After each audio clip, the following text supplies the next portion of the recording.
वैदिक soul channel पे आपका स्वागत है।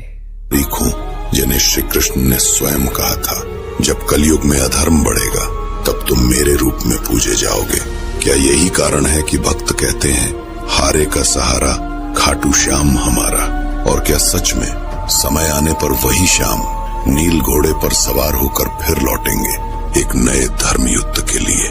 इतिहास अब भी इन सवालों के उत्तर खोज रहा है। विज्ञान अब भी मौन है, लेकिन आस्था हर दिन इन रहस्यों को जीवित रखती है, क्योंकि खाटू श्याम केवल एक मंदिर नहीं, एक जीवित रहस्य है, जहां हवा में भी श्रद्धा की गूंज है, दीवारों में भी इतिहास की सांसें हैं, और उस एक शीश में अब भी एक अदृश्य जीवन धड़कता है, जो हर पुकार सुनता है, हर आंसू पहचानता है और हर विश्वास को उत्तर देता है। तो नमस्कार दोस्तों, मैं रवि आपका मेरे चैनल रवि वर्ल्ड ट्यूब में स्वागत करता हूं। आज की ये वीडियो बहुत ही ज्यादा खास होने वाली है, इसलिए इसे बिना स्किप किए अंत तक जरूर देखिएगा। तो चलिए इसके इतिहास की ओर आगे बढ़ते हैं। महाभारत काल की ये विलक्षण गाथा उस समय से शुरू होती है जब हस्तिनापुर का राजमहल धर्म का नहीं बल्कि राजनीति, ईर्ष्या और षड्यंत्रों का अड्डा बन चुका था।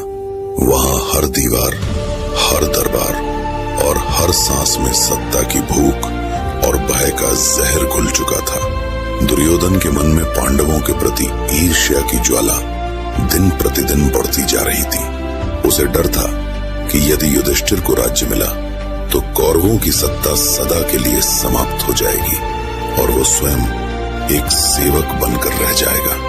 यही भय उसके भीतर एक भयानक षड्यंत्र का बीज बो गया, एक ऐसा षड्यंत्र जो इतिहास के सबसे अंधेरे अध्यायों में दर्ज हुआ।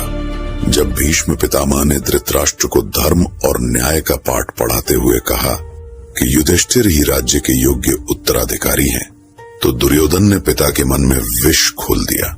उसने कहा, पिताश्री, यदि युधिष्ठिर राजा बन गया तो हमारे वंश की सत्ता सदा के लिए समाप्त हो जाएगी। धृतराष्ट्र जानते थे कि युधिष्ठिर धर्मनिष्ठ हैं, पर पुत्र मोह के आगे उनकी आंखों का अंधकार और गहराता गया, और इसी मोह ने उन्हें वो निर्णय लेने पर विवश किया जो आगे चलकर महाभारत का कारण बना।